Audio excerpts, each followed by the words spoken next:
Hello friends, आपका topic locomotion movement को हम आगे बढ़ाते हैं। उसमें आपका लास्ट टॉपिक है जॉइंट्स। हमने स्केलेटन सिस्टम की स्टडी करी, ठीक है। इसके बाद हम देखेंगे जॉइंट्स। जॉइंट्स असेंशियल है किसके लिए? मूवमेंट के लिए असेंशियल है। मूवमेंट कराएंगे वो बोनी पार्ट्स का। जो आपके बोनी पार्ट्स हैं, हमने स्केलेटन की स्टडी करी, वो बोनी पार्ट्स थे सभी। तो वहाँ आपने देखा किस तरह से आपका स्केलेटन बना है। स्केलेटन ने आपको सपोर्ट किया है, आपको बॉडी स्ट्रक्चर प्रोवाइड कराया है। अब जॉइंट्स उस स्ट्रक्चर को मूव कराते हैं। मूव कराने का काम जॉइंट्स करेंगे, ठीक है। जॉइंट्स एक्चुअली वो पॉइंट्स होते हैं जहां दो बोन एक दूसरे के कांटेक्ट में आती हैं, ठीक है।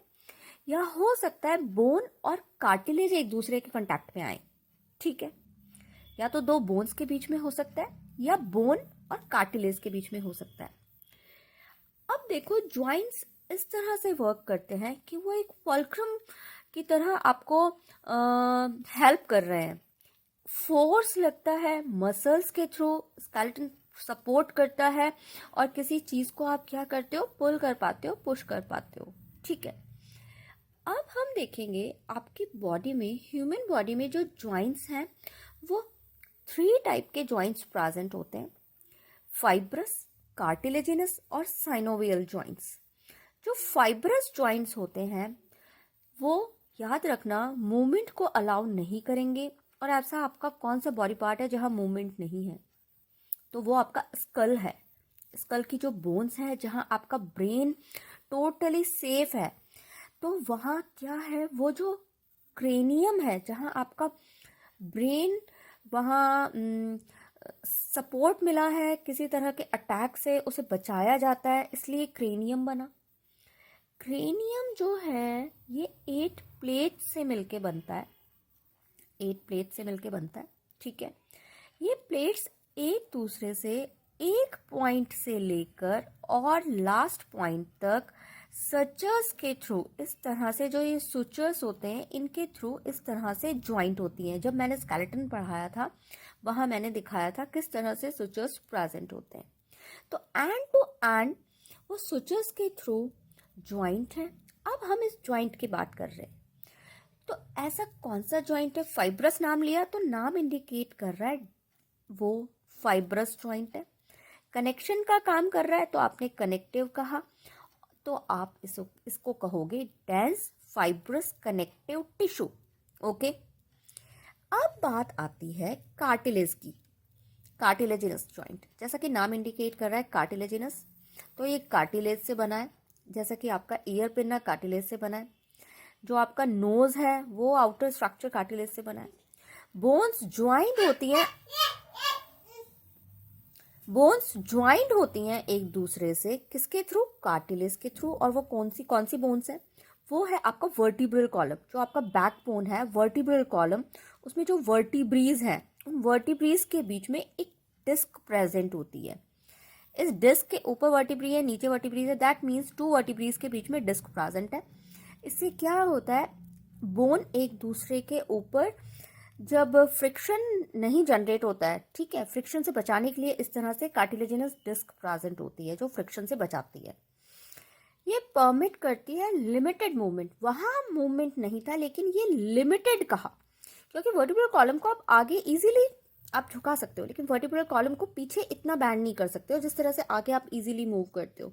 इसलिए कहा लिमिटेड मूवमेंट प्रोवाइड कराया है। थर्ड बात आती है साइनोवियल जॉइंट की। साइनोवियल जॉइंट का कैरेक्टरिस्टिक फीचर है कि वो एक फ्लूइड फिल्ड कैविटी प्रेजेंट होती है। वहां एक उस कैविटी में फ्लूइड प्रेजेंट है, ठीक है। तो आपने कहा fluid filled synovial cavity, synovial joint, synovial cavity. जब दो बोन्स एक दूसरे से आर्टिकुलेट करती हैं, एक दूसरे से मिलती हैं, एक दूसरे से जुड़ती हैं, तो वहां पे क्या होगा? वहां पे फ्लूइड प्रेजेंट है, वो कैविटी प्रेजेंट है। वो हो सकता है आपका कहाँ?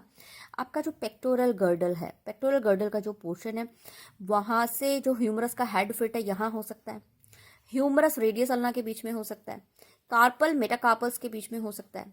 इस तरह से ये ज्वाइंट प्रेजेंट हो सकता है, ओके। तो हम इसको आगे देखेंगे। अलाउ करेगा कंसिडरेबल मूवमेंट। जिस तरह से फर्स्ट बात करते हो बॉल एंड सॉकेट जॉइंट, जो ह्यूमरस, ठीक है, नेक पोर्शन प्रेजेंट है, यहाँ क्लाविकल प्रेजेंट है, यहाँ आपका शोल्डर प्रेजेंट है, तो ये है पेक्टोरल गर्डल का पार्ट। फिर आपका हैंड स्टार्ट होता है ह्यूमरस, तो ये जो जॉइंट है इसे आपने कहा बॉल एंड सॉकेट जॉइंट। याद रखना यहीं से नाम इजी है, कंफ्यूज नहीं करेंगे। फर्स्ट जॉइंट आप बात करते हो पेक्टोरल गर्डल के साथ, ह्यूमरस का हेड फिट हो रहा है, बॉल एंड सॉकेट जॉइंट। नी में प्रेजेंट है हिंज जॉइंट।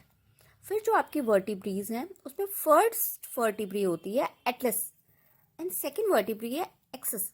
तो एटलस और एक्सिस के बीच में जो जॉइंट प्रेजेंट है वो है पाइवोट जॉइंट, ठीक है। थर्ड आप बात करते हो कार्पल्स की। बिटवीन द कार्पल्स जो जॉइंट प्रेजेंट है वो ग्लाइड करता है, ग्लाइडिंग जॉइंट कहा आपने। आप कार्पल्स को किस तरह से क्या करते हो, आप कार्पल्स के बीच में जो जॉइंट है वो मूवेबल है, मूव कर रहा है, ग्लाइड कर रहा है इस तरह से, ठीक है। ये इस तरह से क्या करेगा, यूं ग्लाइड करेगा, तो आपने कहा ग्लाइडिंग जॉइंट। फिर आप बात करते हो सैडल जॉइंट की, जो कार्पल्स और मेटाकार्पल्स के बीच में प्रेजेंट है, ठीक है। अब बात करते हैं हम स्केलेटन सिस्टम से जो भी डिसऑर्डर्स जुड़े हैं वो कौन कौन से हैं। देखो, फर्स्ट है माइस्थीनिया ग्राविस। ये एक ऑटो इम्यून डिजीज है, ठीक है, इम्यून सिस्टम से रेलेवेंट डिजीज है, तो आपने कहा ऑटो इम्यून डिजीज है।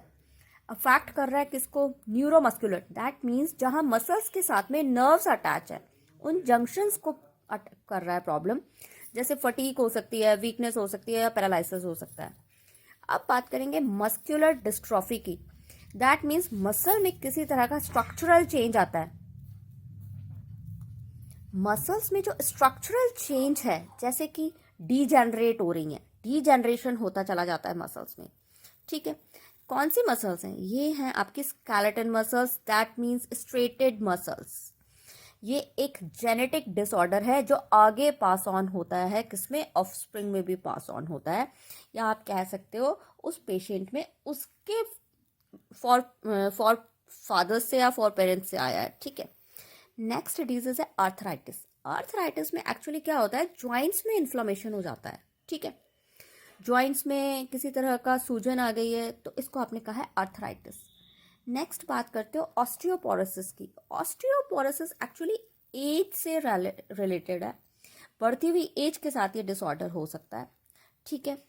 एक्चुअली होता क्या है, जब एज बढ़ती है तो बोन डेंसिटी या बोन मास में कमी आ जाती है, ठीक है। ये जो बोन डेंसिटी और बोन मास में जब कमी आ जाती है, तो बोन डेंसिटी कम हो गई तो क्या होगा, अब गिरने से, इधर उधर टकराने से क्या होता है, फ्रैक्चर के चांसेस इंक्रीज हो जाते हैं। ये सीधा फॉर्मूला है, अगर बोन डेंसिटी अच्छी है तो फ्रैक्चर नहीं होगा, बोन डेंसिटी बेकार है तो फ्रैक्चर होगा। और इसका एक रीजन क्या है, ईस्ट्रोजन का लेवल। ईस्ट्रोजन का लेवल कम होने लगता है जब एज बढ़ती है, तो ईस्ट्रोजन के लेवल में चेंज आता है। तो इस लेवल जैसे जैसे डिक्रीज होता है उस तरह से क्या होता है, बोन डेंसिटी डिक्रीज हो जाती है, फ्रैक्चर के चांस ऑफ कोर्स इंक्रीज हो जाएंगे, ठीक है। अब हम बात करेंगे गाउट्स डिजीज की। गाउट्स डिजीज में क्या होता है, ज्वाइंट्स में इन्फ्लेमेशन है, लेकिन ये किसके कारण है, ये है इस यूरिक एसिड के क्रिस्टल्स के कारण। जो यूरिक एसिड के क्रिस्टल्स एक्यूमुलेट वहाँ बने हैं और उसके बाद वहाँ इकट्ठे हो रहे, स्टोर होते चले जाते हैं, तो जॉइंट्स में इन्फ्लेमेशन आ जाता है। लास्ट आपकी बात आती है टिटेनी की, जहाँ रैपिड स्पाज्म, स्पाज्म मतलब होता है कंट्रैक्शन, तो यहाँ रैपिड कंट्रैक्शन होता है, कंट्रैक्शन बड़ा वाइल्डली होता है, इसलिए कहते हैं रैपिड स्पाज्म। ये जो कंट्रैक्शन होता है इसके कारण क्या होता है, मसल्स में कंट्रैक्शन हुआ। क्यों हुआ, क्योंकि जो बॉडी फ्लूइड है, इस बॉडी फ्लूइड में कैल्शियम लेवल डिक्रीज होता है। बॉडी फ्लूइड में जैसे ही कैल्शियम लेवल डिक्रीज होने लगेगा तो क्या होगा, मसल्स में कंट्रैक्शन क्रिएट होने लगेगा, बार बार कंट्रैक्ट होगी, उसको आप कहते हो टिटेनी, ठीक है। इसलिए टिटनेस का इंजेक्शन लगाया जाता है। अगर किसी तरह से ये टिटनेस का इंजेक्शन, अगर कोई प्रेशर से कोई चीज़ गिर गई है या फिर कोई रस्ट वाला आयरन है तो क्या होगा, टिटनेस का इंजेक्शन लिया जाता है इस सबसे बचने के लिए, ठीक है। तो ये आपका चैप्टर खत्म होता है लोकोमोशन एंड मूवमेंट। ओके, और इसके बाद हम नया चैप्टर स्टार्ट करेंगे आपका। Okay friends, thank you. जय हिंद, जय भारत।